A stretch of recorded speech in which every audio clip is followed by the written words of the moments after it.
아니, 겉은 수천만 원짜리 명품인데 속옷이 이게 뭐야?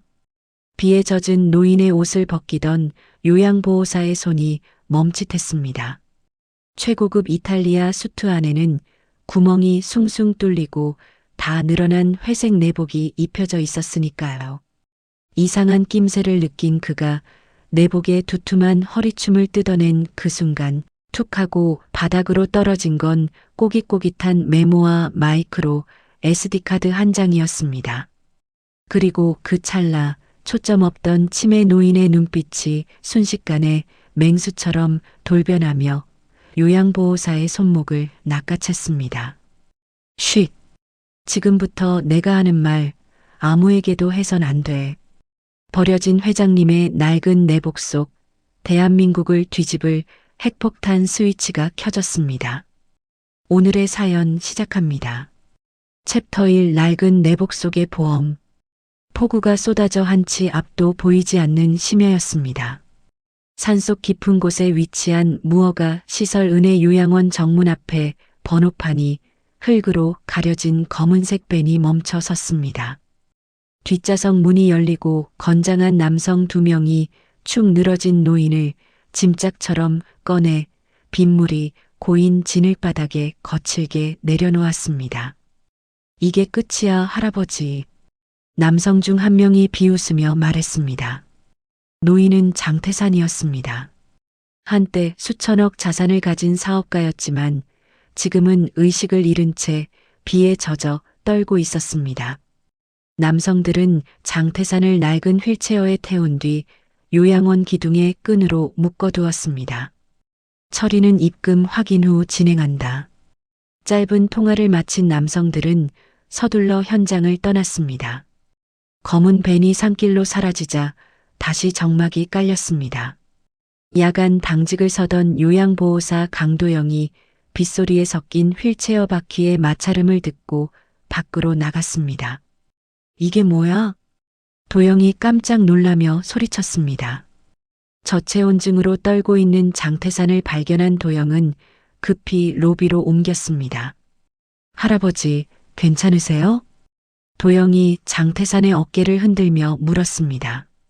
하지만 장태산은 의식을 잃은 채 축 늘어져 있었습니다. 도영은 젖은 옷을 벗기기 위해 가위를 가져왔습니다. 겉에 입은 최고급 명품 수트를 벗기자 안에는 곳곳이 해지고 구멍난 회색 내복이 나타났습니다. 이상하네. 도영이 고개를 갸웃하며 중얼거렸습니다. 명품 수트와 누더기 내복의 조합이 너무 기이했습니다. 장태산의 수트 안주머니를 뒤지자 보호자의 연락처는 없고 현금 500만 원과 메모만 나왔습니다. 메모에는 사망 시 무연고자로 화장 처리 요망이라고 타이핑되어 있었습니다. 돈만 챙기고 끝이지 뭐. 다른 직원이 돈 봉투를 보며 말했습니다. 하지만 도영은 달랐습니다. 악취가 진동하는 장태산의 몸을 따뜻한 물수건으로 정성껏 닦아냈습니다. 아이고, 욕창이 이렇게 심하게 생겼네요. 도영이 장태산의 등을 보며 안타까워했습니다. 누군가 이 노인을 제대로 돌보지 않았다는 게 분명했습니다. 며칠이 지났습니다. 도영은 장태산을 정성껏 돌봤지만 노인은 여전히 의식을 잃은 채 누워 있었습니다. 어느 날 저녁 도영이 장태산의 낡은 내복을 세탁하려던 순간이었습니다. 허리춤 고무줄 부분의 박음질이 지나치게 두껍고 불규칙한 것을 발견했습니다. 이게 뭐지? 도영이 조심스럽게 실밥을 뜯어냈습니다. 그러자 방수 비닐에 밀봉된 마이크로 SD 카드와 손가락만 한 쪽지가 바닥으로 떨어졌습니다. 도영이 허리를 굽혀 쪽지를 줍는 순간이었습니다. 멍하니 허공만 응시하던 장태산의 눈동자가 순식간에 매섭게 빛났습니다. 으윽! 도영이 깜짝 놀라며 소리쳤습니다. 장태산이 도영의 손목을 강하게 낚아챘습니다. 장태산은 초점이 돌아온 눈으로 도영을 응시했습니다. 그리고 검지를 입술에 갖다 대며 침묵을 지시했습니다. 도영은 장태산이 치매가 아님을 직감했습니다. 장태산이 눈짓으로 도영의 주머니를 가리키며 숨기라는 신호를 보냈습니다. 도영은 주의를 경계하며 떨어진 SD카드와 쪽지를 자신의 주머니 깊숙이 숨겼습니다.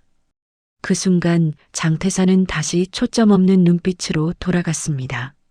침을 흘리며 치매 노인 연기를 시작했습니다. 때마침 요양원 원장이 들어왔습니다.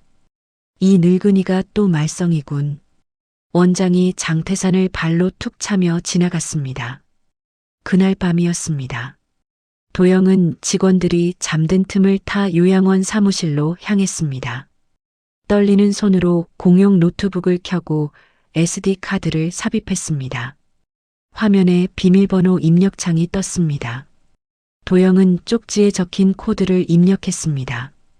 그 순간 노트북 화면에 서버 접속 성공 메시지가 나타났습니다. 붉은색 전송바가 차오르기 시작했습니다. 뭐가 이렇게 많아? 도영이 놀라며 중얼거렸습니다. 화면에는 수많은 파일들이 정리되어 있었습니다. 챕터 2 발신된 신호와 추적자들. 서버 접속 10분 후였습니다. 도영이 접속한 서버에는 놀라운 내용들이 가득했습니다. 장태산의 장남 장현수와 차녀 장미영이 페이퍼 컴퍼니를 통해 횡령한 비자금 내역이 정리되어 있었습니다. 이런 게 다 있었구나. 도영이 파일의 방대한 양에 놀라 입을 다물지 못했습니다. 녹취 파일들도 있었습니다. 장태산의 납치를 사주한 대화가 고스란히 담겨 있었습니다. 하지만 도영은 몰랐습니다. 백그라운드 프로그램이 작동하며 특정 IP 주소로 구조 신호가 자동 발신되고 있다는 것을. 같은 시각 서울 강남의 펜트하우스였습니다. 파티를 즐기던 장현수의 스마트폰으로 긴급 알람이 울렸습니다. 뭐야 이게? 장현수가 스마트폰을 보며 얼굴이 굳었습니다. 보안구역 접속 감지라는 메시지가 떠 있었습니다. 장현수는 즉시 보안팀장에게 전화를 걸었습니다. 지금 당장 접속 위치를 추적해. 장현수가 소리를 지르며 명령했습니다. 예, 회장님. 곧 확인하겠습니다. 보안팀장이 다급히 대답했습니다. 추적 결과가 나왔습니다. 접속 위치는 산속의 은혜 요양원이었습니다. 그 늙은이가 거기 있었구나. 장현수의 얼굴이 사색이 되었습니다. 노인네가 숨겨둔 보험이 거기 있었어. 장현수가 분노하며 주먹을 쥐었습니다. 장현수는 곧바로 해결사들에게 전화를 걸었습니다. 즉시 요양원으로 가서 목격자와 증거를 모두 없애. 장현수의 목소리가 차갑게 울렸습니다. 알겠습니다. 바로 출발하겠습니다. 해결사들이 대답했습니다. 요양원 원장실이었습니다. 원장은 장현수로부터 전화를 받았습니다. 오늘 밤 안으로 환자를 처리해. 장현수의 목소리가 스피커폰으로 들려왔습니다. 알겠습니다. 바로 하겠습니다. 원장이 고개를 끄덕이며 대답했습니다. 원장은 금고에서 치사량의 주사제를 꺼내 주머니에 넣었습니다. 손이 미세하게 떨렸지만 욕심이 두려움보다 컸습니다. 원장이 주사기를 들고 장태산의 병실로 향했습니다. 복도를 걸어가는 원장의 발걸음이 무거웠습니다. 도영은 원장의 그림자를 발견했습니다. 본능적인 위기감이 들었습니다. 뭔가 이상해. 도영이 중얼거리며 청소 카트를 밀었습니다. 원장의 진로를 고의로 방해했습니다. 어디 가세요? 도영이 일부러 카트를 원장 앞에 세우며 물었습니다. 비켜. 원장이 짜증스럽게 소리쳤습니다. 그 틈에 도영은 병실로 들어갔습니다. 장태산을 휠체어 대신 세탁물 수거함에 숨겼습니다. 할아버지, 잠깐만 참으세요. 도영이 장태산에게 작은 소리로 말했습니다. 병실에 들어온 원장은 텅 빈 침대를 보고 당황했습니다. 어디 갔지? 원장이 주변을 둘러보며 당황했습니다. 원장은 직원들을 깨우고 요양원 전체에 비상벨을 울렸습니다. 환자가 사라졌다. 다들 찾아. 원장이 고함을 질렀습니다. 도영은 세탁물 수거함을 밀고 주방 쪽 뒷문으로 향했습니다. 하지만 이미 요양원 입구에는 해결사들의 검은 차량들이 도착해 있었습니다. 헤드라이트가 요양원을 환하게 비췄습니다. 해결사들이 쇠파이프와 망치를 들고 차에서 내렸습니다. 유리문을 깨부수고 진입하기 시작했습니다. 누구든 방해하면 가만두지 않겠다. 해결사 중 한 명이 소리치며 직원과 환자를 위협했습니다. 도영은 퇴로가 막히자 방향을 틀어 지하 보일러실로 향했습니다. 무거운 철문을 잠근 뒤 문 앞에 집기들을 쌓아 바리케이드를 쳤습니다. 장태산이 수거함에서 나왔습니다. 도영의 어깨를 잡고 침착하게 말했습니다. 시간을 조금만 더 벌면 돼. 그가 오고 있어. 장태산의 목소리가 의외로 차분했습니다. 보일러실 문 밖에서 해결사들이 망치질을 시작했습니다. 낡은 철문이 찌그러지며 굉음이 울려 퍼졌습니다. 도영은 주변에 있는 소화기를 집어들었습니다. 문을 겨냥하며 최후의 저항을 준비했습니다. 장태산은 손목 시계를 확인하며 카운트다운을 시작했습니다. 3, 2, 1. 장태산이 작게 중얼거렸습니다. 챕터 3 화염과 구원의 타이밍. 자정이 조금 넘은 시각이었습니다. 해결사들이 마침내 보일러실 문을 뜯어내고 진입하려는 순간이었습니다. 요양원 외부에서 거대한 덤프트럭 엔진 소리가 들려왔습니다. 쾅! 거대한 충돌음이 울려 퍼졌습니다. 최 변호사와 사설 경호팀이 탄 차량들이 요양원 담벼락을 뚫고 들어왔습니다. 해결사들의 차량을 들이받았습니다. 뭐야 이게? 해결사 중 한 명이 놀라며 소리쳤습니다. 최 변호사의 경호원들이 전기 충격기와 방패를 들고 진입했습니다. 해결사들을 제압하기 시작했습니다. 요양원 로비는 순식간에 난투극 현장으로 변했습니다. 회장님이 살아계신다. 최 변호사가 큰 소리로 외쳤습니다. 그 혼란을 틈타 장현수 측 하수인이 미리 준비한 인화성 물질을 복도와 로비에 뿌렸습니다. 불을 붙였습니다. 증거를 남기지 말라고 했어. 하수인이 소리치며 라이터를 던졌습니다. 낡은 목조 건물인 요양원은 순식간에 화염에 휩싸였습니다. 매캐한 연기가 지하 보일러실까지 스며들어왔습니다. 회장님, 최 변호사가 불길을 뚫고 보일러실 쪽으로 소리쳤습니다. 여기 있어요. 도영이 고함치며 위치를 알렸습니다. 도영은 연기를 마시고 기침하는 장태산에게 젖은 수건을 물려줬습니다. 장태산을 등에 업은 채 불길이 덜한 환기구 쪽 통로로 이동했습니다. 무거워. 도영이 이를 악물며 중얼거렸습니다. 천장의 나무 구조물이 무너져 내리기 시작했습니다. 아비규환이었습니다. 도영의 등에 불똥이 튀었습니다. 도영이 아픔을 참아내며 필사적으로 발걸음을 옮겼습니다. 최 변호사의 경호팀이 소화기로 길을 트며 합류했습니다. 이쪽으로.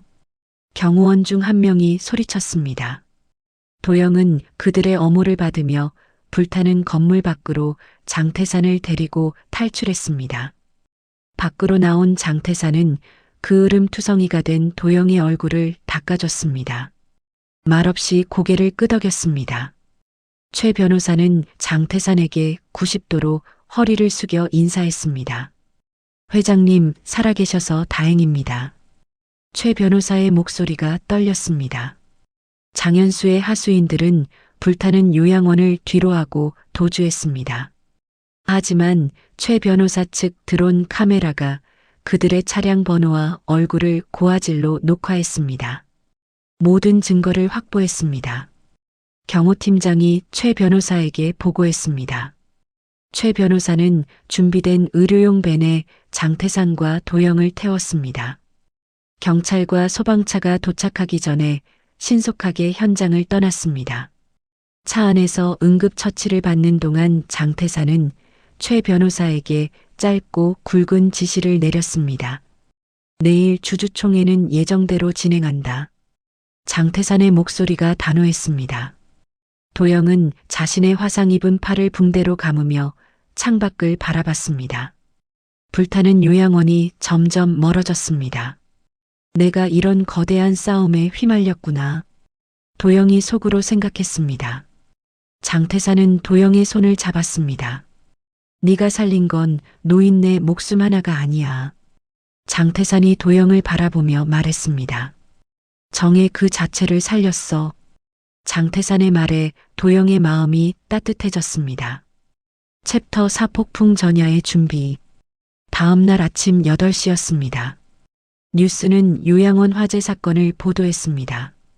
신원 미상의 시신들이 발견되었다고 전했습니다. 장현수 측은 장태산이 사망한 것으로 언론 플레이를 시작했습니다. 최 변호사의 안전가옥에 도착한 도영과 장태산은 TV 화면을 지켜봤습니다. 장현수의 가증스러운 눈물 연기가 화면에 나왔습니다. 아버지를 이렇게 보내드려 죄송합니다. 장현수가 기자들 앞에서 눈물을 흘리며 말했습니다. 저런 가짜 연기를. 도영이 분노하며 주먹을 쥐었습니다. 장현수는 기자회견을 통해 발표했습니다. 아버지의 유지를 받들어 그룹 경영권을 승계하고 장례를 치르겠습니다. 장현수가 주주총회 개회 선언을 서두르고 있었습니다. 장태산은 도영에게 SD카드의 데이터를 건넸습니다. 주주총회에서 공개할 자료를 만들어줘. 장태산이 도영에게 부탁했습니다. 제가요? 도영이 놀라며 물었습니다. 네가 제일 잘 알잖아. 네가 직접 봤으니까. 장태산이 도영의 어깨를 토닥이며 말했습니다.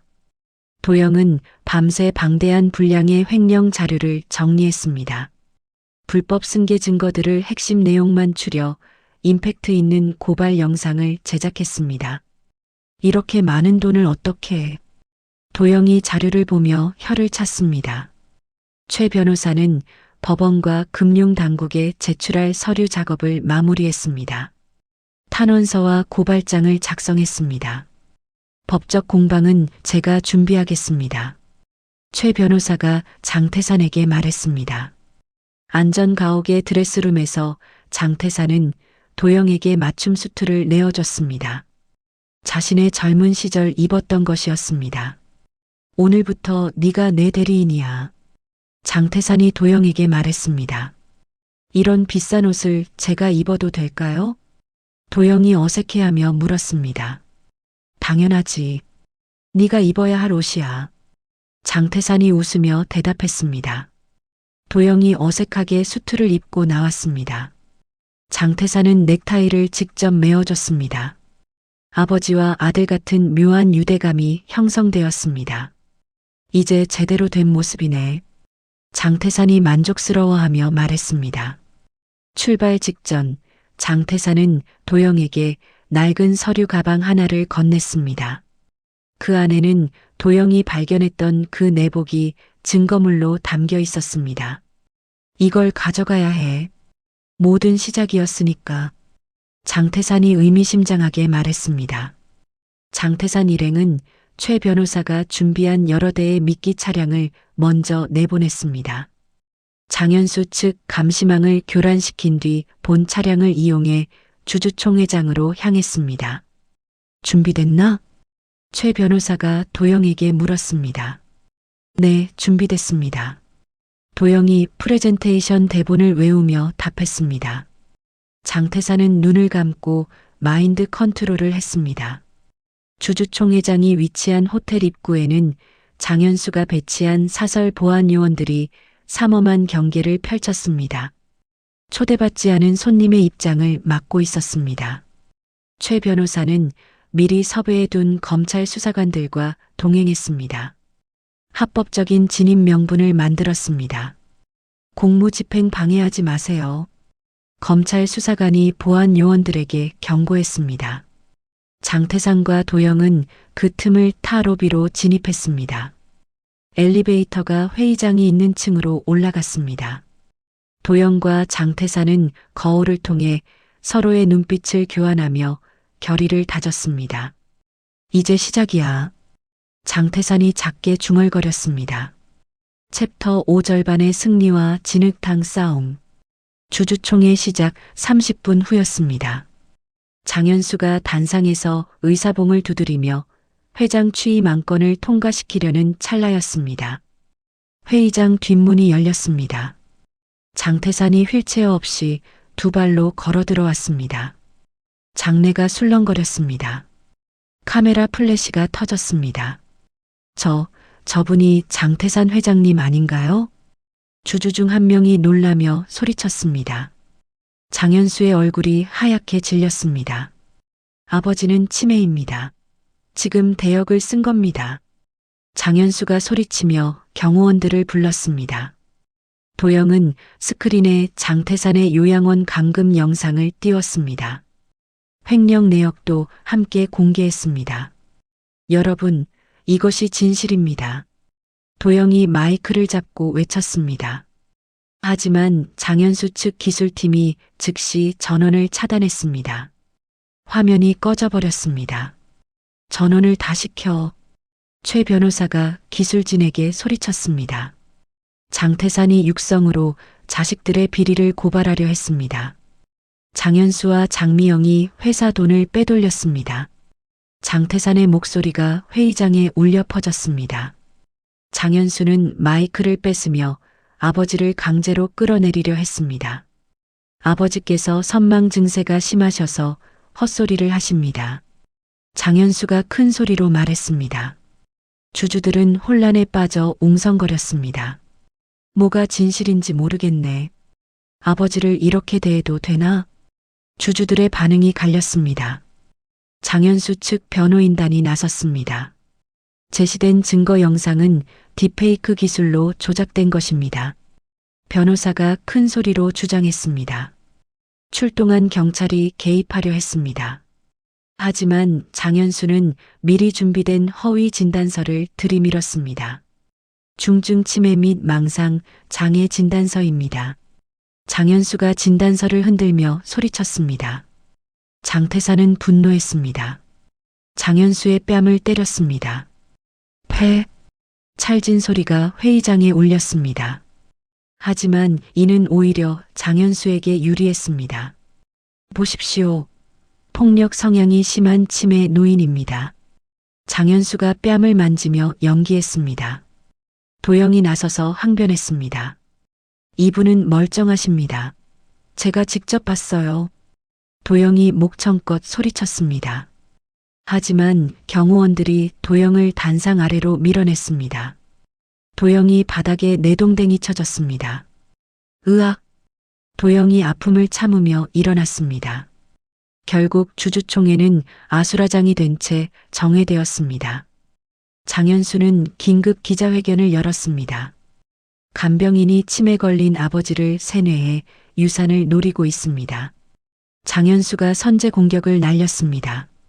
장태산은 흥분과 충격으로 가슴을 부여잡고 쓰러졌습니다. 할아버지! 도영이 달려가서 장태산을 부축했습니다. 대기하던 구급대에 의해 장태산이 병원으로 이송되었습니다. 장현수는 교묘하게 법망을 빠져나가 구속을 피했습니다. 병원으로 이송된 장태산에 대한 접근 금지 가처분 신청을 냈습니다. 도영은 병원 입구에서 보안 요원들에게 가로막혔습니다. 장태산의 곁을 지키지 못하고 쫓겨났습니다. 들어가게 해주세요. 도영이 애원했지만 소용없었습니다. 언론은 자극적인 헤드라인으로 보도했습니다. 수천억 자산가를 조종한 젊은 간병인의 정체. 도영이 타깃이 되었습니다. 최 변호사는 증거 불충분으로 당장 장현수를 체포할 수 없다며 통탄했습니다. 도영 씨를 안전한 곳으로 피신시켜야 합니다. 최 변호사가 도영을 안전가옥으로 데려갔습니다. 도영은 TV 뉴스에서 자신이 희대의 사기꾼으로 묘사되는 것을 봤습니다. 진실이 거대 권력 앞에서 얼마나 무기력한지 뼈저리게 느꼈습니다. 챕터 6 조작된 여론과 고립.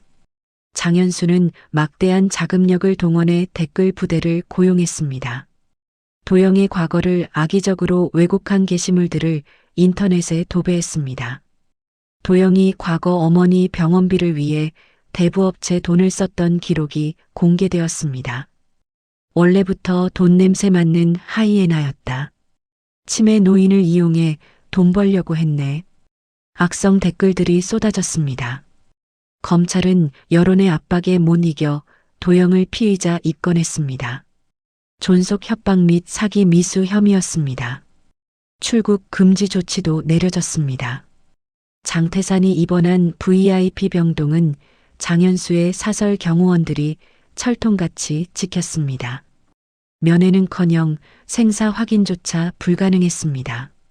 병원 측 의료진도 장현수에게 매수되었습니다. 장태산에게 고용량 수면제를 투여하며 의식을 회복하지 못하게 만들었습니다.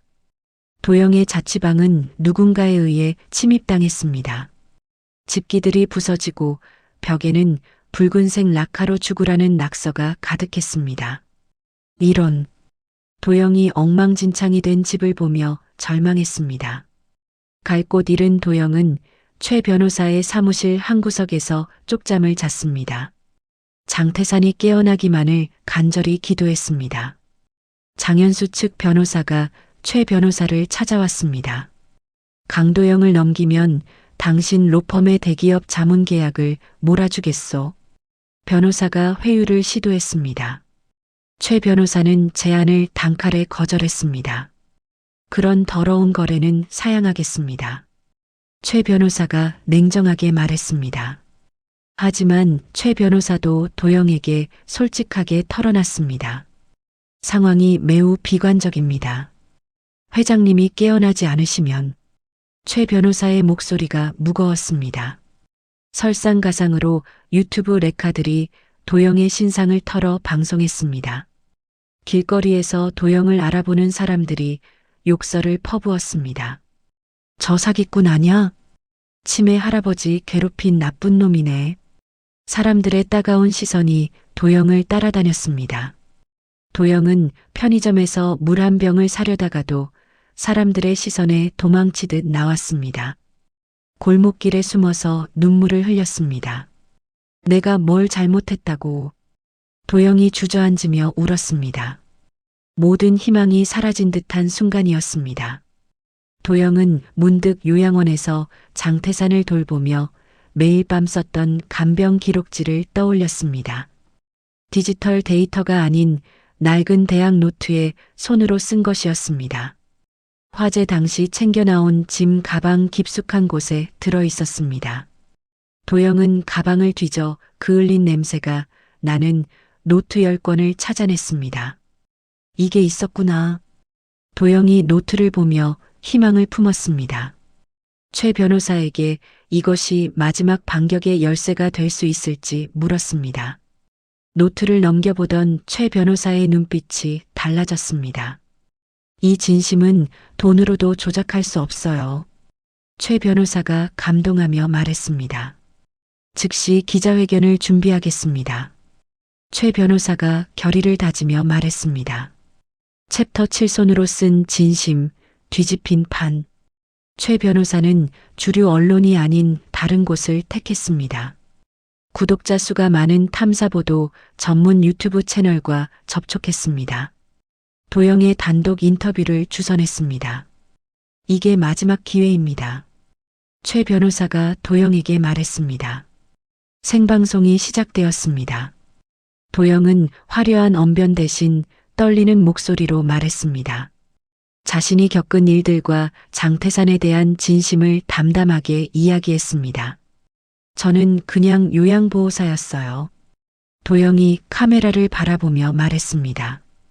도영은 방송 카메라 앞에 낡고 불에 그을린 간병일지 노트들을 쌓아놓았습니다. 그중 한 페이지를 펼쳐 읽어 내려갔습니다. 오늘은 할아버지가 밥을 반 그릇이나 비우셨다.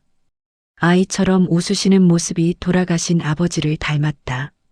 도영이 투박하지만 따뜻한 문장을 읽었습니다. 실시간 채팅창에는 처음에는 악플이 가득했습니다. 저런 연기를 다 하네. 돈 때문에 울음 연기까지. 하지만 도영의 낭독이 계속될수록 반응이 달라졌습니다. 저건 연기로 나올 수 없는 디테일이다. 눈물 난다. 진짜 같은데? 실시간 댓글들이 바뀌기 시작했습니다. 이어 최 변호사는 전문 필적 감정서를 공개했습니다. 이 노트는 사건 발생 전부터 수개월간 매일 작성된 진본입니다. 최 변호사가 감정서를 들고 설명했습니다. 결정적으로 최 변호사는 요양원 화재 당시 드론으로 촬영했던 영상을 공개했습니다. 장현수의 하수인이 불을 지르는 모습이 선명하게 담겨 있었습니다. 이것이 방화의 결정적 증거입니다. 최 변호사가 영상을 재생하며 말했습니다. 또한 화재 현장에서 도영이 자신의 몸을 던져 장태산을 구출하는 복원된 CCTV 영상도 공개되었습니다. 여론이 폭발했습니다. 페르나들은 감옥으로, 효자는 상을 줘야 한다. 댓글들이 들불처럼 번졌습니다. 장현수 규탄 청원이 반나절 만에 50만 명을 돌파했습니다. 검찰은 악화된 여론을 의식해 특별수사팀을 꾸렸습니다. 병원을 급습하여 장태산을 장현수의 통제로부터 격리 조치했습니다. 약물 투여가 중단되자 장태산은 서서히 의식을 회복했습니다. 도영이 어디 있어? 장태산이 깨어나자마자 도영을 찾았습니다. 병상에서 검찰 조사를 받으며 장태산은 자식들의 범죄 사실을 명확히 진술했습니다. 장현수와 장미영이 회사 돈을 빼돌렸습니다. 저를 죽이려고도 했고요. 장태산의 증언이 결정적이었습니다. 법원은 도영에 대한 모든 혐의를 무죄로 종결했습니다. 장현수와 장미영에 대한 구속영장을 즉시 발부했습니다. 장현수는 공항으로 도주하려다 출국 심사대에서 긴급 체포되었습니다. 수갑을 찬 채 기자들의 카메라 앞에 섰습니다. 억울합니다. 저는 무죄예요. 장현수가 발악했습니다. 장미영도 은신처에서 검거되었습니다. 남매가 서로에게 죄를 미루며 싸우는 추한 모습이 뉴스로 생중계되었습니다. 오빠가 다 시킨 거예요. 미영이가 먼저 제안했어. 남매의 추악한 다툼이 방송되었습니다. 도영은 시민들의 응원 속에 병원으로 향했습니다. 마침내 자유의 몸이 된 장태산과 눈물의 재회를 했습니다. 할아버지, 도영이 달려가 장태산을 껴안았습니다. 고생 많이 했구나. 장태산이 도영의 등을 토닥이며 말했습니다. 챕터 8 태산 가족 요양병원. 1년 후였습니다. 장태산은 건강을 회복한 후 경영 일선에서 완전히 물러났습니다. 도심을 떠나 공기 좋은 교외에 마련된 소박한 전원주택에서 지냈습니다. 도영은 장태산의 양자로 정식 입적되었습니다. 하지만 재벌 3세의 삶 대신 사회복지학을 공부하며 요양보호사의 길을 계속 걸었습니다. 돈보다 사람이 먼저예요. 도영이 장태산에게 자신의 뜻을 밝혔습니다. 그래, 그게 맞아. 장태산이 흐뭇하게 웃으며 대답했습니다. 장태산은 사제를 출연하여 설립한 재단의 이사장직을 도영에게 맡겼습니다. 도영은 첫 번째 사업으로 무료 노인 전문 요양병원 건립을 추진했습니다. 병원 착공식 날이었습니다. 장태산은 휠체어에 앉아 도영이 첫 삽을 뜨는 모습을 바라봤습니다. 흐뭇하게 박수를 보냈습니다. 내 아들이 대단하구나. 장태산이 자랑스러워하며 말했습니다. 계절이 바뀌고 병원이 완공될 무렵이었습니다. 장태산의 건강이 노안으로 인해 다시 급격히 약해지기 시작했습니다.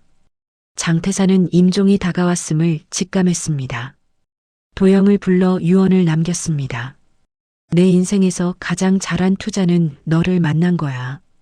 장태산이 도영의 손을 잡고 말했습니다. 할아버지, 그런 말씀 마세요. 도영이 눈물을 흘리며 대답했습니다. 늦가을의 어느 오후였습니다. 장태산은 병실 창가에 앉아 도영이 읽어주는 책 소리를 들었습니다. 자장가 삼아 평온하게 숨을 거뒀습니다.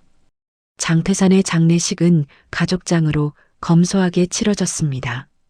하지만 그가 도움을 주었던 수많은 서민과 요양원 동료들이 찾아와 진심으로 애도했습니다. 장례 후 공개된 유언장에 따라 장태산의 전 재산은 사회에 환원되었습니다. 도영에게는 요양병원 운영권과 설립부지가 상속되었습니다. 도영은 병원 이름을 태산가족요양병원으로 지었습니다. 개원식에서 포부를 밝혔습니다. 돈보다 사람을 먼저 보는 병원을 만들겠습니다. 도영이 단상에서 말했습니다. 병원 로비에는 도영이 발견했던 낡은 내복과 간병일지가 액자에 담겨 전시되었습니다. 초심을 잃지 않겠다는 상징이었습니다. 도영이 병실을 돌며 환자들의 손을 잡아줬습니다. 직원들과 웃으며 대화하는 모습은 과거 장태산과 함께했던 시간들과 겹쳐 보였습니다. 병원 정원에는 장태산이 생전에 좋아했던 소나무 한 그루가 심어져 있었습니다. 그 아래 벤치에는 나의 아들 강도영에게라고 적힌 작은 편말이 있었습니다. 도영이 벤치에 앉아 푸른 하늘을 올려다보며 장태산을 그리워했습니다. 따스한 햇살이 도영의 얼굴에 쏟아졌습니다. 할아버지, 잘 지내고 계시죠? 도영이 하늘을 향해 작게 중얼거렸습니다. 평화로운 병원의 정경 위로 잔잔한 감동이 흘렀습니다. 도영의 새로운 시작과 함께 이야기는 대단원의 막을 내렸습니다. 도영이 벤치에 앉아 하늘을 올려다보는 모습에서 우리는 진정한 가족의 의미를 되새기게 됩니다. 혈연이 아니어도 서로를 진심으로 아끼고 돌보는 마음이야말로 진짜 가족을 만드는 것이 아닐까요? 장태산과 도영의 이야기는 돈과 권력보다 소중한 것이 무엇인지를 보여줍니다. 때로는 가장 작은 친절이 가장 큰 변화를 만들어냅니다. 도영의 따뜻한 물수건 한 장, 매일 밤 정성껏 쓴 간병일지 한 줄이 결국 거대한 악을 무너뜨렸습니다.